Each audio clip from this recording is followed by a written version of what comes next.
नमस्कार, मैं राणा यशवंत आपका स्वागत करता हूँ। दुनिया के सबसे बड़े लोकतंत्र की सबसे बड़ी जंग अपने आखिरी दौर में है, आम चुनाव। और दोनों तरफ से या जितने भी इसमें पक्ष हैं, दल हैं, सबकी अपनी अपनी दावेदारियाँ हैं। बीजेपी के पास एक ऐसा चेहरा है जो मुस्लिम चेहरा है, चमकदार चेहरा है, राष्ट्रीय चेहरा है और बीजेपी उस चेहरे को लेकर के देश भर में घूमती रहती है। वाजपेयी सरकार में केंद्रीय मंत्री रहे, नीतीश कुमार की सरकार में मंत्री रहे और केंद्रीय जो चुनाव समिति होती है बीजेपी की, उसके मेंबर भी रहे। शहनवाज हुसैन, आपका बहुत बहुत स्वागत। जी शुक्रिया। आपकी पार्टी का दावा, आपके प्रधानमंत्री का दावा है 400 पार अब की बार। आपको क्या लगता है? नहीं, मुझे भी लगता है कि इस बार 400 के पार जाएंगे। हम लोगों ने जब पहली बार कहा था जब मिशन 272 प्लस, तो हमें जनता ने 283 दिया। हमने फिर 19 में कहा मिशन 300, जनता ने 303 सीट दी। इस बार हम लोगों ने कहा अपने काम के आधार पर कि हम 400 के पार जाएंगे, तो हमें तो लगता है 406 सीट से कम नहीं मिलने वाली। अब की बार 400 के पार, फिर एक बार मोदी सरकार, इसमें कोई शक नहीं है। क्योंकि मैं देश भर में घूमा हूँ, मैं डोडा किश्तवाड़ भी गया हूँ, पुट्टापर्थी जिला भी गया हूँ, विजयवाड़ा भी गया हूँ, उत्तराखंड भी गया हूँ, यूपी भी गया हूँ, बिहार की हर सीट पर गया हूँ। हर जगह माहौल है मोदी मोदी मोदी मोदी कर रहे हैं लोग। क्योंकि देखिए, एमपी के उम्मीदवार के सामने एमपी का उम्मीदवार खड़ा है, लेकिन मोदी के सामने कोई नहीं है। लेकिन 2014, 19, 24 में अंतर है। 2014 से 2019 में वोटर टर्नआउट ज़्यादा था, आपका दावा भी बड़ा था। इस बार वोटर टर्नआउट नहीं है और आपका विपक्ष कह रहा है कि इस बार 180 के आगे नहीं। देखिए, ये बात सही है कि 2-3% वोट जो है टर्नआउट कम हुआ है हर फेज के अंदर। लेकिन मैं आपको बता दूं, ये हमारे जो वोटर हैं, जो मोदी को जिताने वाले हैं, वो तो जुनून में जा रहे हैं बूथ पर। जो लोग ऐसे हैं उनको लग रहा है किसको जिताना है, कोई सामने है ही नहीं। तो जो मोदी विरोधी वोटर है वो घर में सो गया है, हमारा अकल नहीं है। इसलिए जब रिजल्ट आएगा तो वो लोग कहेंगे ईवीएम खराब था, कोई गड़बड़ हुई, यही सब ड्रामा होने वाला है। वो देखिएगा, अभी से भूमिका बांध रहे हैं लोग। अभी से दिग्विजय सिंह जैसे नेता, कई नेता ईवीएम पे सवाल उठा रहे हैं, तो वो सवाल उठाते रहेंगे। लेकिन क्यों नहीं आए मोदी? मोदी ने इतना अच्छा काम किया। आज लोगों को, मैं जब गांव के इलाके में गया, खासकर गरीब लोगों के बीच में, तो उन्होंने कहा मोदी हमें अन्न देता है, मोदी खाना खिलाता है, मोदी हमारी चिंता करता है। कोरोना में माँ बाप की तरह वो हमारे काम आया, टीका लगाया, अनाज दिया। लोगों को लगता है पक्के मकान वही दे रहा है, आयुष्मान भारत 5 लाख की इलाज की गारंटी वही दे रहा है, सबका साथ सबका विकास सबका विश्वास वही कर रहा है, राम मंदिर उसी ने बना के दिया। तो गांव गांव में ये संदेश है कि मोदी से अच्छा कोई नेता मिल नहीं सकता। लोगों को लगता है कोई मिल गया, अब वो है नरेंद्र मोदी। मैं आपके राज्य में आता हूँ, बिहार में जी, आपके दावे को मैं वहीं लेकर के आजमाता हूँ। तेजस्वी यादव 200 से ज़्यादा रैलियां कर चुके हैं, उन्होंने डबल सेंचुरी मार दी है। वो दो बातें कहते हैं, बिहार में नैया डवाडोल है, इसीलिए प्रधानमंत्री बार बार बिहार आते हैं क्योंकि फीडबैक जो है गड़बड़ जा रहा है। अमित शाह जी बार बार आते हैं क्योंकि यहाँ उनको अब लगता है कि माहौल ख़राब करो, नहीं तो आपको सीटें मिलेंगी नहीं। बिहार में तेजस्वी यादव का यह दावा आपको दमदार नहीं लगता? देखिए, तेजस्वी यादव, मोदी जी 20 बार आए, 20 सभा की, तो वो उनको लगता है कि वो पैनिक है। और आप तो 200 कर रहे हो, आप तो सुपर पैनिक में हो और कोई बैठा नहीं रहे। नरेंद्र मोदी जी के साथ, बीजेपी के साथ रोज़ हमारे हेलीकॉप्टर भी उड़ते हैं। हमारे यहाँ सम्राट चौधरी हैं, विजय सिन्हा हैं, जीतन राम मांझी उड़ रहे हैं, उपेंद्र कुशवाहा साथ में उड़ रहे हैं, शाहनवाज हुसैन उड़ रहे हैं। हम लोग सब जगह जा रहे हैं और उनसे डबल सभा हम लोग कर रहे हैं। मोदी की सभा निकाल के बता रहा हूँ। तो हम अगर सभा से वो जीत रहे हैं, तो एक हेलीकॉप्टर में अगर वो एक दिन में 4-5 कर रहे हैं और कोई नेता ही नहीं उनके यहाँ, 200 की गिनती वो अकेले गिना रहे हैं। हमारे यहाँ तो एक नेता की 100 से ज़्यादा सभा है, अगर उसको गिन दें तो हजारों सभा हो गई। तो वो गिनती उनके यहाँ सिर्फ एक मुकेश सहनी को बैठा लिया है, कभी मछली खा रहे हैं, कभी केक काट रहे हैं। हमने 200 सभा कर ली, ये तो पहली बार देखा मैंने। अरे सीटें ज़्यादा मिल जाए तो जश्न मनाना है, जिस पार्टी की पिछले चुनाव में सीट थी 0 एमपी के पार्टी का नेता 200 की सभा करने पर केक काट रहा है, तो ये क्या बात है? वो तो कई बार चार्टर्ड प्लेन में केक काटते हुए राजा हैं, हेलीकॉप्टर में केक काटते हैं, और नरेंद्र मोदी गरीब का बेटा गरीब के मुंह में निवाला दे रहा है। ये है नरेंद्र मोदी और तेजस्वी यादव में अंतर। हम तो अकलियतों के बीच में भी गए थे। लोग कहते हैं माई समीकरण है, माई समीकरण है। क्या माई समीकरण है? आधी एम और वाई कह दिया माई, और तो उसमें बाप भी उसमें एक में कहा बाप, तो माई को भूल गए, बाप को याद कर रहे हैं। आप कितने टिकट आपने दिए? 2 अकलियत के लोगों को टिकट मिला है, और जिस समाज से तेजस्वी जी लालू जी आते हैं उसमें आधा दर्जन से ज़्यादा टिकट, 8-9 टिकट। जब मौका आता है तो कभी लालू जी मुख्यमंत्री बन जाते हैं, फिर कहते हैं माई समीकरण, फिर राबड़ी जी बन जाती हैं, कह रहे माई समीकरण, फिर तेजस्वी जी बन जाते हैं, कहते हैं माई समीकरण है। विधानसभा में विपक्ष के नेता तेजस्वी जी बन जाते हैं, माई समीकरण है। राबड़ी देवी जी विधान परिषद में नेता बन जाते हैं, फिर कहते हैं माई समीकरण है। शहाबुद्दीन के परिवार को नहीं पूछते हैं, अपने परिवार के 2-2 लोगों को लड़ा लेते हैं, फिर भी माई समीकरण है। ये कैसा माई समीकरण है भाई आपका? तो आप ही ने जाति जनगणना कराई, हमने जब आपने कहा कि हम करवा रहे हैं, हमने तो साथ ही दिया था। तो आखिर उनको रिप्रेजेंटेशन सत्ता में क्यों नहीं दे रहे? आखिर बीजेपी ने 2 उप मुख्यमंत्री बनाए, विजय सिन्हा, सम्राट चौधरी जी। आप अकेले क्यों बन गए थे? आप भी माई समीकरण बना लेते। अकलियतों को 2 टिकट तो तेजस्वी ने दे दिया। आप कहते हैं माई समीकरण, आपका वोट बैंक वही है, यादव मुसलमान। आपकी पार्टी बिहार में है, 17% से अधिक मुस्लिम मतदाता है, शहनवाज हुसैन जैसा बड़ा चमकदार चेहरा है, सबसे कम उम्र के मंत्री आप वाजपेयी सरकार में बने, आप नीतीश सरकार में मंत्री बने। आप पार्टी के प्रचारक के तौर पर, कैंपेनर के तौर पर देश भर में घूमते रहते हैं, फिर शहनवाज हुसैन को टिकट क्यों नहीं दिया पार्टी ने? पार्टी ने तो मुझे 6 बार लोकसभा का टिकट दिया है। मैं लगातार 13वीं, 14वीं, 15वीं लोकसभा में बीजेपी का पहला मुस्लिम हूँ जो लगातार 3 लोकसभा सीट जीत के आया, जनसंघ से लेके बीजेपी तक। फिर पार्टी ने मुझे केंद्र में मंत्री बनाया, पार्टी ने कहा, हुक्म किया जाओ बिहार, हमने बिहार में जाकर उद्योग मंत्री बनाया। आप जानते हैं, हमने grain base ethanol industry number 1 राज्य है बिहार, 17 इथेनॉल प्लांट लगाए, वहाँ से आज इथेनॉल जा रहा है केरल में, तमिलनाडु में, सब जगह। आज वहाँ मेगा टेक्सटाइल पार्क बन रहा है, सब जगह लेदर पार्क बन रहा है। आज वहाँ कोको कोला का प्लांट मोतीपुर में आ रहा है, पेप्सी का एक और प्लांट बेगूसराय में लगा, दूसरा लग रहा है बक्सर के अंदर। वहाँ पर हमने टेक्सटाइल में बहुत बड़ा काम किया है। तो हमने इंडस्ट्री मिनिस्टर रहते बहुत काम किया। अब पार्टी को लगा कि मुझे कार्यकर्ता बन के काम करना है, तो मैं कार्यकर्ता बन के काम करूँगा। यही तो मैं आपसे पूछ रहा हूँ, जब आप वाजपेयी सरकार में मंत्री थे तब भी आपका काम बोलता था। बिहार में आज की तारीख में लोग कहते हैं कि एक मंत्री जो आया जिसने बहुत काम किया, शहनवाज हुसैन ने किया।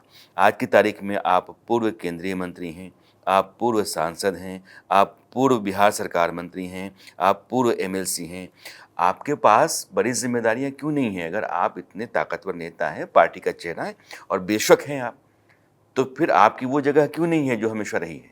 नहीं, मैं तो मानता हूँ कि देखिए, बनाया भी पार्टी ने, प्रूव भी पार्टी ने किया है, यानी पार्टी का निर्णय है। अगर मैं MLC नहीं बन सका, मैं सांसद नहीं बन सका, मैं केंद्र में मंत्री नहीं हूँ या राज्य में मंत्री नहीं हूँ, तो ये तो चर्चा होती है। लेकिन बीजेपी ने हमें बनाया, ये भी तो चर्चा होनी चाहिए कि बीजेपी ने मेरे जैसे एक साधारण कार्यकर्ता को इतना सम्मान दिया। सेंट्रल इलेक्शन कमेटी में 18 साल तक मैं रहा, बिहार से कोई नहीं था दूसरा, अभी भी नहीं। मैं 18 साल पार्टी की high power decision making body में रहा, पार्टी का तर्जुमान हूँ, प्रवक्ता हूँ, स्पोक्स पर्सन हूँ। तो मैं तो पार्टी ने मुझे जो कुछ भी, आज हमें आपने बुलाया तो मेरी पार्टी ने पहचान दिया, तभी तो आप जैसे एक बड़े शो में आपने हमें बुलाया है। तो पार्टी ने हमारे लिए बहुत किया है, हम पार्टी के लिए करेंगे। मैं पूरी ताकत लगा रहा हूँ कि नरेंद्र मोदी जी प्रधानमंत्री बने, और अपने समाज के लोगों को भी कह रहा हूँ कि मोदी की कश्ती में बैठ जाइए, यही बेड़ा पार करने वाले हैं, और की कश्ती सब डूबने वाली है। आ रहे हैं मोदी, तो मोदी का दिल जीतने का वक्त है। मोदी का दिल जीते। मैं तो मुस्लिम भाइयों से भी कहूँगा कि मोदी ने जितनी पॉलिसी बनाई उसमें कोई भेदभाव नहीं किया। प्रधानमंत्री दो बातें रैलियों में आजकल कह रहे हैं। एक कि धर्म के आधार पर आरक्षण जब तक मैं जीवित हूं तब तक नहीं होने दूंगा, कांग्रेस ने ये काम किया है, कर्नाटक का हवाला दे रहे हैं। और ममता बनर्जी ने 2010 से लेकर के अब तक जो भी ओबीसी सर्टिफिकेट दिया, हाई कोर्ट ने उसको रद्द किया। प्रधानमंत्री वह भी मामला उठा रहे हैं कि घुसपैठियों को ला करके, मुसलमानों को ला करके ममता बनर्जी ने ओबीसी में डाल दिया, ये नुकसान है। ये नरेंद्र मोदी जो कह रहे हैं ये धर्म के खिलाफ है, मैंने एक तबके के खिलाफ है, या आप मानते हैं कि नहीं ऐसा नहीं है? एकदम धर्म के खिलाफ नहीं है, संविधान के पक्ष में है।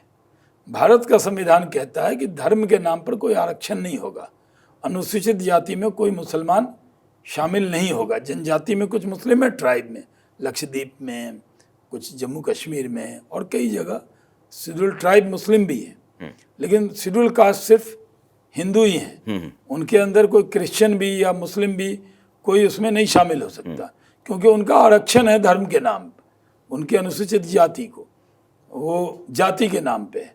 और जहाँ तक सवाल है आरक्षण का, मंडल कमीशन जब लागू हुआ तो मुसलमानों की जो बैकवर्ड जाति थी, कुरैशी, अंसारी, मंसूरी, ऐसी जो जातियाँ हैं वो उसमें शामिल थी।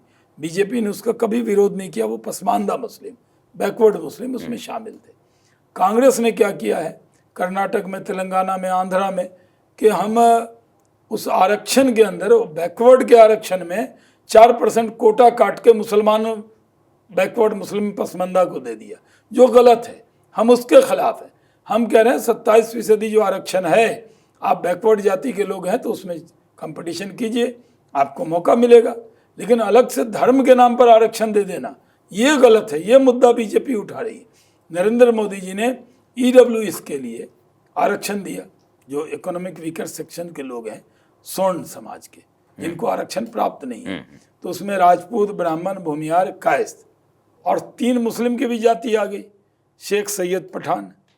तो बिहार में जातीय जनगणना हुई, उसमें 14% आबादी है स्वर्ण की, 10% हिंदू स्वर्ण, 4% मुस्लिम स्वर्ण। तो उसमें जो गरीब हैं होंगे उनको तो बहुत फायदा होने वाला है। ये आरक्षण शेख सैयद पठान को किसने दिया? मोदी ने दिया। अगर ये कांग्रेस होती तो कहती देखो शेखों, देखो सैयदों, देखो पठानों, हमने तुमको आरक्षण दिया। मोदी जी ये नहीं कहते। मोदी जी कहते हैं जो इकोनॉमिक वीकर सेक्शन के स्वर्ण जाति के लोग हैं, चाहे वो हिंदू हो मुसलमान, उनको हमारा आरक्षण दिया। लेकिन ममता जी ने क्या किया? ममता जी ने सारे मुसलमानों को बैकवर्ड बना दिया सर्टिफिकेट बना के। इसलिए 2010 के बाद से खुद माननीय हाई कोर्ट ने उसको रोक लगा दी उस पर। तो उन्होंने क्या गलत किया? आप सबको बैकवर्ड और पसमानदा बना के रिजर्वेशन दे देंगे, तुष्टीकरण करेंगे। हम सबको न्याय देना चाहते हैं, हम इंसाफ देना चाहते हैं, हम तुष्टीकरण के खिलाफ हैं। अब बांग्लादेशी तो कई घुसपैठी है बंगाल के अंदर, हम घुसपैठियों के खिलाफ हैं। अरे जो भारतीय मुसलमान हैं, वो सच्चर कमेटी की रिपोर्ट कहती है वो पिछड़ा है, बेरोजगार है, बहुत पीछे, हम उनकी फिक्र करेंगे। ये बांग्लादेश से कोई आ जाएगा उसको खिलाएंगे। नरेंद्र मोदी के चश्मे से हिंदू और मुसलमान उनको अलग नहीं दिखते, सब भारतीय दिखते हैं, उनकी चिंता कर रहे हैं। आपका विपक्ष पूछता है कि आपने 25 करोड़ लोगों को गरीबी रेखा से बाहर निकाल दिया, फिर भी आप 80 करोड़ लोगों को राशन दे रहे हैं, तो ये क्या है? देखिए, जो गरीबी रेखा के नीचे हैं, कोरोना के वक्त में मोदी जी को लगा कि इनके खाने का इंतज़ाम करना चाहिए, तो उन्होंने इंतज़ाम किया। बाद में लगा इसको आगे बढ़ाना चाहिए। और जब तक वो गरीबी रेखा के नीचे हैं, हम उनकी चिंता करेंगे, उनके निवाले की चिंता करेंगे। ये मोदी है, गरीब का बेटा है, गरीब के लिए सोचेगा। इस पर बहुत लोगों को दर्द हो रहा है कि राशन अब तो कांग्रेस कह रही है हम 10 किलो देंगे। पहले तो आलोचना कर रहे थे कि मोदी बांट रहा है फ्री राशन, अब तो वो कह रहे हैं हम 10 किलो देंगे, क्योंकि मोदी की योजना गरीबों को पसंद है, कांग्रेस को भी पसंद है। कुछ जगहों पर मैंने देखा कि बुरके में वोटिंग करने आने वाले लोगों को लेकर के सवाल हुआ। दिल्ली में भी ये सवाल हुआ, हैदराबाद में भी हुआ, ओवैसी ने एतराज़ किया। लेकिन बीजेपी की जो दिल्ली यूनिट है उसने चुनाव आयोग से गुहार लगाई कि इस तरह से जो लोग आते हैं या बुरके में आएँ या मास्क पहन करके आएँ तो उनकी पहचान होनी चाहिए, फर्जीवाड़ा हो। देखिए, वोटिंग में कोई भी जाए, हिंदू हो या मुसलमान, जो वोटर आई कार्ड में आपका चेहरा है वो चेहरा तो दिखना ही चाहिए। आप वोट डालने जा रहे हैं, कोई किसी को वोट डाल देगा जाके, ये कोई हिंदू मुसलमान के चश्मे से नहीं कह रहे। जो वोटिंग होती है, और वोटिंग में आपको हिस्सा लेना है, लोकतंत्र में साथ देना है, तो आपको चेहरा छुपा के थोड़ी देना है, चेहरा खोल के ही देना है। आप राजस्थान हरियाणा में जाइए, कोई घूंघट डाल के आएगा, हिंदू महिला ही है, तो जो दूसरी पार्टी का एजेंट होगा वो कहेगा ना कि भाई ये कौन है, ये जो वोटर है वही है या कोई फर्जी वोट है। फर्जी वोट तो रोकना ही है ना। दिल्ली में मैं आता हूँ, 7 लोकसभा सीटें हैं। पिछली बार आप 7 के साथ निकाल गए, उससे पहले 2014 में भी पिछली बार तो 50% से ज़्यादा वोट लेकर के आप निकल गए 7 सीटों पर। इस बार कांग्रेस और आम आदमी पार्टी ये दोनों साथ लड़ रही हैं। आपके लिए इस बार चैलेंज है दिल्ली में? देखिए, जो झाड़ू था उसका तिनका निकल गया, तिनका हो गया। अब झाड़ू पतली सी बच गई है। सारे जो उनके नेता हैं वो जेल में ही हैं और कुछ पैरोल पे आए हैं, तो वो दम नहीं है आम आदमी पार्टी में। जितना वोट पिछली बार वो अलग लड़के लाए थे उतना दोनों मिला के भी नहीं ला पाएंगे। इस बार भी 50% से ज़्यादा वोट भारतीय जनता पार्टी को मिलेगा। हम 7 की 7 सीट जीतेंगे। आम आदमी पार्टी और कांग्रेस के वर्कर एक दूसरे से लड़ते रहे, अब वो पंजाब में तो एक दूसरे के खिलाफ लड़ रहे हैं और दिल्ली में आके दोस्ती, पंजाब में कुश्ती। ये थोड़ी चलने वाला है। यहाँ पर आम आदमी के कई विधायक कांग्रेस के कैंडिडेट का साथ नहीं दे रहे हैं, हमें मालूम है। मैं आपको प्राइवेटली नाम बता सकता हूँ, क्योंकि अभी नाम खोलूंगा तो उनको दिक्कत हो जाएगी। कांग्रेस के कई नेता, बड़े नेता, जो आम आदमी पार्टी की सीट है वो नहीं चाहते कि आम आदमी पार्टी जीत जाए, क्योंकि उनकी दुकान बंद हो जाएगी। तो यहाँ तो कांग्रेस और आम आदमी पार्टी का भी जंग चल रहा है। क्योंकि आप बिहार से हैं और उत्तर पूर्वी दिल्ली में मनोज तिवारी बिहार के, कन्हैया कुमार बिहार के, तो बेगूसराय में कांग्रेस उनको सीट नहीं दिलवा पाई तो उनको यहाँ दिल्ली लेकर के आ गई है। कन्हैया कुमार मनोज तिवारी की लड़ाई को लोग कहते हैं कांटे की है, बिहारी बनाम बिहारी की है, एक दूसरे पर कोई न कोई भारी है। आपके लिहाज से कन्हैया कुमार की गुंजाइश है कि नहीं? मैं गया था प्रचार करने के लिए सीलमपुर के इलाके में, परसों ही सभा करके आया हूँ और मैं देख रहा हूँ कि वहाँ मनोज तिवारी भारी वोट से जीतेंगे। कन्हैया का नाम ऐसा है कि जितने मोदी विरोधी हैं वो सब उनकी ताकत बन जाते हैं।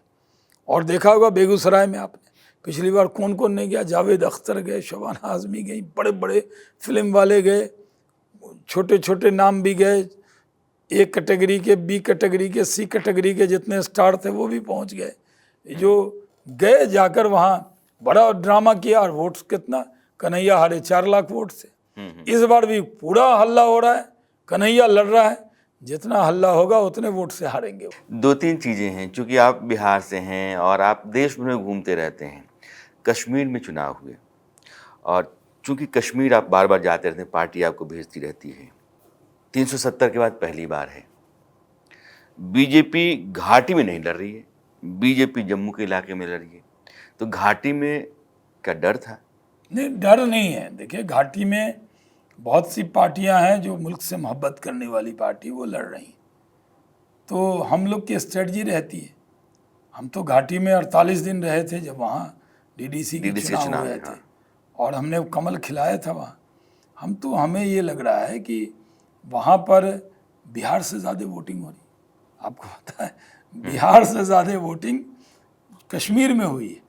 इसका मतलब है 370 हटाना बहुत सही हुआ, नहीं तो 10%, 5% वोट होता था।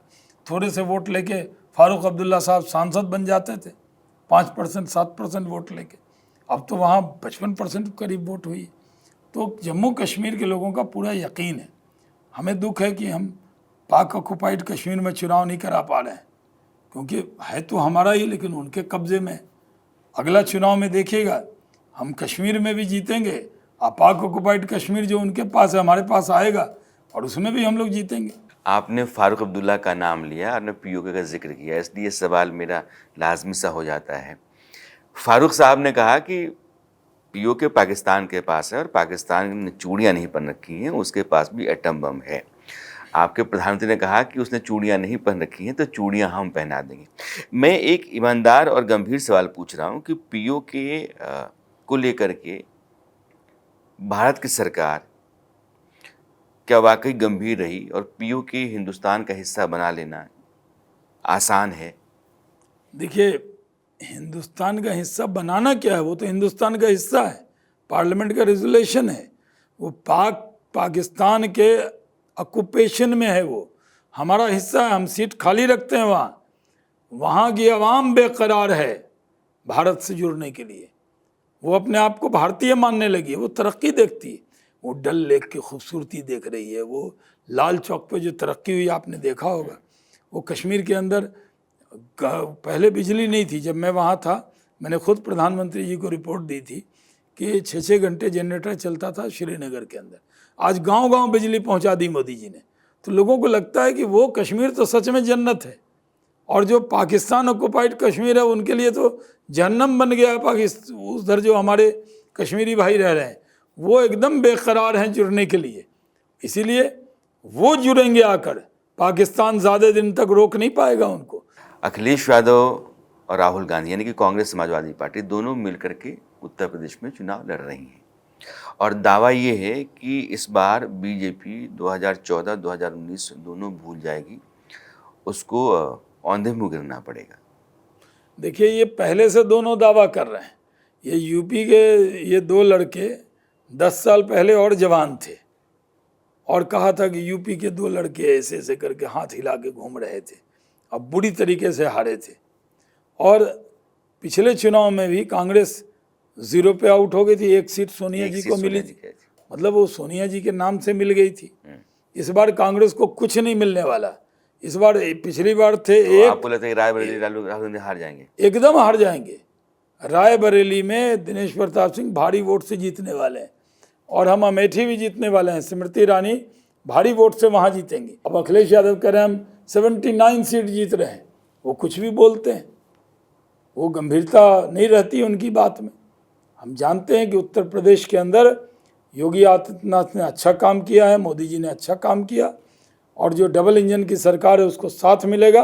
और उत्तर प्रदेश के अंदर इस बार दोनों 14 और 19 जितनी सीट जीते वो सीट बढ़ने वाली है, इसमें कोई शक नहीं होना चाहिए। जो देश का मुस्लिम तबका है उसको बीजेपी से कुछ सवाल रहते हैं।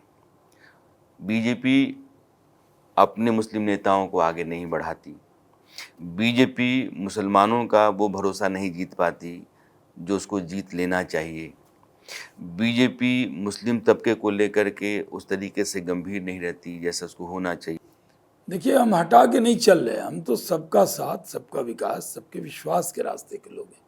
अब ये सही है कि अगर एमपी एमएलए का टिकट दे दिया तो बड़े मुस्लिम परस्त हैं, मिनिस्टर बना दिया तो बहुत मुस्लिम परस्त हैं, नहीं बनाया तो मुस्लिम विरोधी हैं, ऐसा नहीं है। ये सही है कि हम कोई मंत्री केंद्र में नहीं बना पाए, या एमपी का टिकट हमने एक तो दिया ही है मल्लापुरम से, और एक दिया है, 440 लड़ रहे हैं। हाँ, तो एक दिया ही है, ऐसा तो नहीं है कि हमने राज्यसभा में भी एक दिया है। तो हम सबको लेकर चलेंगे। हम तो चाहते हैं कि ज़्यादा से ज़्यादा मुस्लिम समाज के लोग हमसे जुड़ें, ताकि हम उनको ज़्यादा से ज़्यादा रिप्रेजेंटेशन दे पाएँ। जहाँ तक मेरी सीट का सवाल है, मेरी सीट तो भागलपुर और किशनगंज, जहाँ से दोनों जगह से मैं एमपी रहा हूँ, दोनों सीट अलायंस में गई है, जेडीयू के पास है, जेडीयू लड़ रही है। फिर मैं सवाल आपसे करता हूँ, अगर अश्विनी चौबे को भागलपुर से बक्सर लाया जा सकता है, मिथिलेश तिवारी को गोपालगंज से बक्सर लाया जा सकता है, तो शहनवाज हुसैन को तो बिहार में कहीं से भी खड़ा किया सकता है।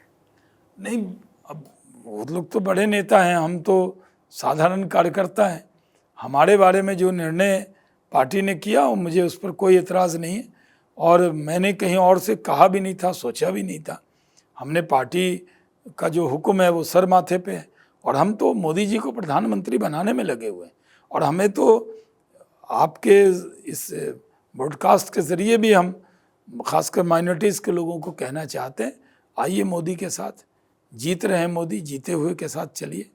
आपके लिए काम किया है, बिना भेदभाव के किया है, इसलिए पूरा देश साथ है, तो आप भी साथ आइए, ये अपील करता हूँ।